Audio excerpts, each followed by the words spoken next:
उत्तर प्रदेश में रहते हैं तो सावधान हो जाइए, क्योंकि उत्तर प्रदेश में जंगल राज कायम हो गया है। यहाँ पर अपराधी दिन दहाड़े किसी की हत्या कर देते हैं, किसी को जला के मारना होता है तो मार देते हैं।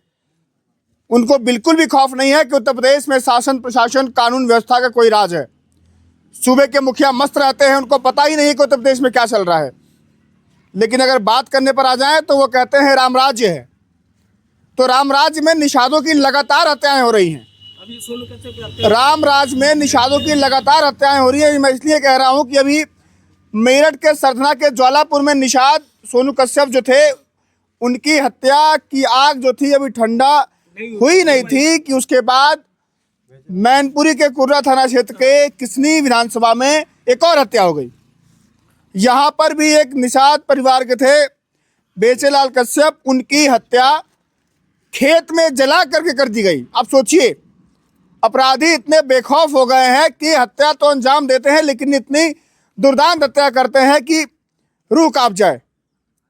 शाम को अपने खेत में वो पानी लगाने गए थे, घर वालों से 8 बजे के आसपास बात हुई, कहाँ हैं, लास्ट कॉल थी ये। उसके बाद जब ये लोग सुबह खेत में जाते हैं तो जलील लाश मिलती है। बहुत सारे लोग यहाँ पर मौजूद हैं, मैं उनके घर पर आया हूँ। लखनऊ से चल करके समाजवादी पार्टी के नेता लौटराम निषाद जी आए हुए हैं। समाज के बड़े नेता हैं, लगातार वो खड़े रहते हैं। बातचीत करता हूँ उनसे, समझता हूँ परिवार के लोग हैं, गाँव समाज के लोग हैं, क्या कहेंगे ये लोग। आइए बात करते हैं। स्वागत है आपका सर। धन्यवाद आपके चैनल के जो भी व्यूअर हैं, मैं आग्रह करूंगा लाइक करके, सब्सक्राइब करके, शेयर करके जनता तक सही बात पहुंचाने में मदद करें। यह बहुत दुखद घटना है कि अभी एक हफ्ता पहले जो है कि मेरठ जनपद के सरधना विधानसभा अंतर्गत जो है कि ज्वालागढ़ गांव था, एक हमारे समाज के लड़के सोनू कश्यप को बुरी तरह बांध करके जला करके जो है दुर्दांत अपराधियों ने मौत के घाट उतार दिया। और जब वहां पर न्याय की मांग करने के लिए हमारे लोग धरना प्रदर्शन करने लगे, उनके ऊपर जो है कि FIR दर्ज कर दिया गया। अभी ये परसों की घटना है कि इसी सेहा खुर्द गाँव के रहने वाले बेचेलाल कश्यप पुत्र हजारीलाल कश्यप रहे, जो अपने खेत में जो है कि पानी भरने के लिए गए थे, गेहूं की सिंचाई करने गए थे। और उनकी जो है कि सुबह जब लाश मिलती है तो पूरी तरह से एकदम कोयला की तरह जो है जली हुई मिलती है। इतनी बुरी तरह से जला करके मौत के घाट उतारा गया।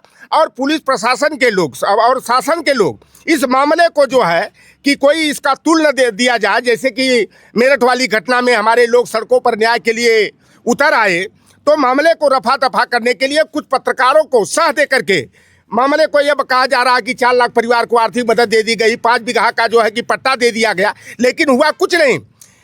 किसान दुर्घटना बीमा योजना, जब मुलायम सिंह यादव जी प्रदेश के मुख्यमंत्री थे, 2.5 लाख, चाहे हमारे मछुआरा हो तो मछुआरा कि अगर किसी दुर्घटना में मृत्यु हो जाती थी तो मछुआरा दुर्घटना बीमा योजना, और किसी किसान की किसी आपदा में किसी दुर्घटना में मौत हो जाती थी तो उनको किसान दुर्घटना बीमा योजना 2.5 लाख रुपये मिलती थी। अखिलेश यादव जी की सरकार जब बनी तो इस धनराशि को बढ़ा करके 5 लाख कर दिया गया। और मानक अगर मिलता था तो 5 बीघा जो है पीड़ित परिवार को जो है जमीन का पट्टा भी मिलता था। लेकिन जिस तरह से मामला ये सेहा खुर्द का है, इससे पहले बेवर थाना अंतर्गत जो है अहिमलपुर एक गाँव है, वहाँ पर प्रशांत पांडे ने एक कश्यप समाज की लड़की थी गीता कश्यप, उसकी बलात्कार के बाद जो है हत्या कर देता है।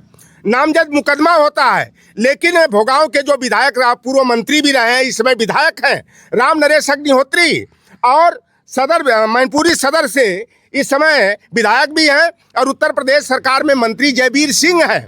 भारतीय जनता पार्टी का कार्यकर्ता प्रशांत पांडे था। उस बलात्कारी को और गीता कश्यप के हत्यारे को बचाने का पूरी तरह से प्रयास किया और मामले को रफा दफा भी कराने का प्रयास किए। एक हमारे समाज का लड़का था, सुदीति ग्लोबल स्कूल है, वंश कश्यप नाम का लड़का, उस लड़के को भी की संदिग्ध मौत हो जाती है। लेकिन उस मामले पर भी जो है प्रशासन ने जो है कि पर्दा डालने का और हमारे लोगों को डरा धमका करके कि अगर धरना प्रदर्शन करोगे तो हम मुकदमा कायम कर दोगे। यहाँ तक कि कुछ आंदोलनकारियों को कहा कि हम गोली मारने में भी नहीं चुकेंगे। यानी न्याय की मांग करने जाओ तो पुलिस धमकियाँ देती है कि आंदोलन करोगे तो गोली मार देंगे, जेल में डाल देंगे, मुकदमे में फंसा देंगे।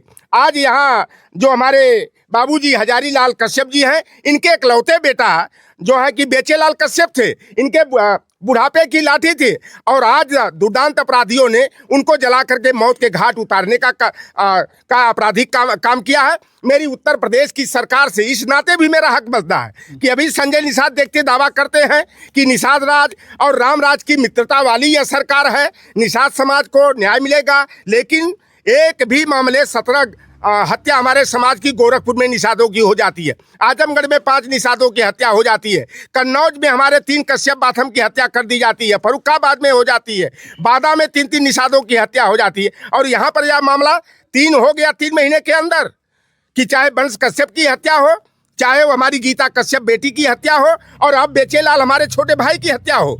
इस तरह की आपराधिक घटनाएं हो रहे हैं। तो योगी आदित्यनाथ दावा करते थे अपराध मुक्त, भ्रष्टाचार मुक्त, भय मुक्त सरकार देने का काम करेंगे, लेकिन आज जनता भयाक्रांत है, पुलिस मस्त है, अपराधी जो है कि मस्त हो करके जो है आपराधिक घटनाओं को अंजाम दे रहे हैं।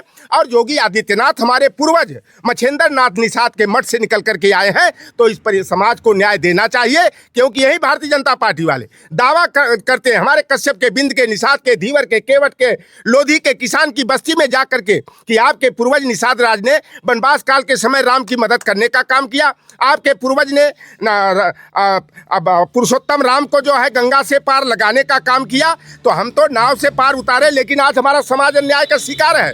योगी आदित्यनाथ हमारे पूर्वज मछेंद्र नाथ निषाद के मठ से निकल करके आए हैं, तो इन पीड़ित परिवार को जो है मदद मिलनी चाहिए।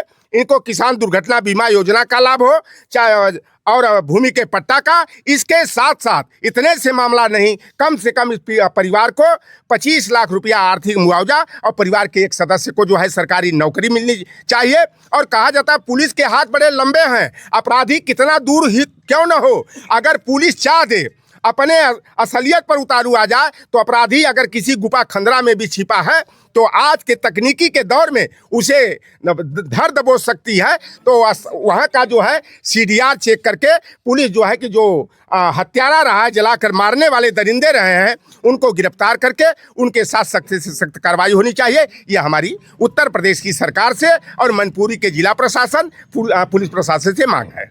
ठीक है बाबूजी, क्या नाम है आपका? हजारीलाल। इसलिए बेटा तो मान लिया आपके बेटे चले गए, अपराधियों ने मार दिया उनको, प्रशासन से न्याय की उम्मीद है आपको इस सरकार में? अब हम क्या बता, हमें तो कोई उम्मीद नहीं आई हो। पुलिस वालों से क्या बात हुई? पुलिस वाले क्या बोल रहे हैं? पुलिस वाले जब बोले गए छानबीन करें और पता लगाए, ये बताए गए और कुछ नहीं बताया। उसके बाद कुछ बात नहीं हुई अभी कुछ? हाँ, कुछ बात नहीं। कोई पुरानी रंजिश थी क्या, आसपास पड़ोस में लड़ाई हो या कुछ पुराना मामला हो खेत में? हमारी तो रंजिश किसी से है नहीं। खेत को लेकर कोई लड़ाई झगड़ा हुआ हो? कुछ नहीं, मेरे खेतों में कोई झगड़ा नहीं, ना मैं किसी का जोते ना हम किसी। कोई 8-10 साल पहले कोई लड़ाई हुई? कोई लड़ाई नहीं, इतने बड़े 80 साल की उम्र हो गई, मेरी कोई लड़ाई नहीं किसी से। एक पिता की आंखों में आंसू है, बेटा चला गया है, बेटे को अपराधियों ने बहुत बुरी तरीके से हत्या कर दी है। हम लोग मैनपुरी में मौजूद हैं, कुर्रा थाना लगता है। उत्तर प्रदेश में निषादों की हत्या लगातार हो रही है।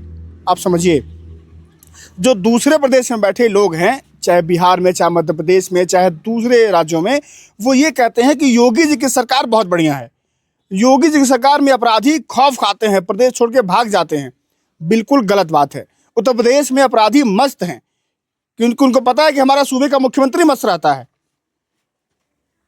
वो बड़ी बड़ी बात जरूर करते हैं योगी जी कि राम राज्य है, अपराधी भाग गए हैं, अपराधी जेल में या फिर ऊपर पहुंचा दिए जाएंगे, लेकिन नहीं, ज़मीनी हकीकत कुछ और है। NCRB का आंकड़ा कुछ और कहता है। चाहे बहन बेटियों के अपराध के मामले में बात हो, चाहे वो जातिगत हत्याओं के मामले में बात हो, उत्तर प्रदेश नंबर 1 वहाँ पे टॉप कर रहा है। अकेले गोरखपुर के आसपास के बेल्ट में जाके सूबे के मुखिया योगी आदित्यनाथ का गढ़ कहा जाता है। 17 से 18 निषादों की हत्या हुई है। मैनपुरी में 4-5 हत्या हो गई, बांदा, मेरठ में भी देखिए सोनू कश्यप की। ये जो आंकड़े हैं, ये केवल निषाद समाज की बात हो रही है अभी, नहीं तो अगर पटेल, कुर्मी, यादव तमाम आंकड़े उठाएंगे तो आंकड़ा बहुत बड़ा है। तो उत्तर प्रदेश की सरकार से मांग है कि अपराधी जो बेलगाम हो चुके हैं और जो ये झूठे फसीदे पढ़े जा रहे हैं, उसको खत्म करके जो काम है वो काम किया जाना चाहिए। अपराधी जो बेलगाम घूम रहे हैं उनको सज़ा मिले और इस परिवार के साथ न्याय हो। बहरहाल आज के लिए इतना ही। कोई भी अपडेट इस खबर से आती है तो हम आपको ज़रूर बताएंगे। आप लोग भी बताइए कि आपके आसपास कोई ऐसी तमाम घटनाएं घटी हैं, कमेंट सेक्शन में बताइएगा, अपनी राय जरूर दीजिएगा और ये बताइएगा क्या उत्तर प्रदेश की सरकार में सच में रामराज है या झूठ है। नमस्कार।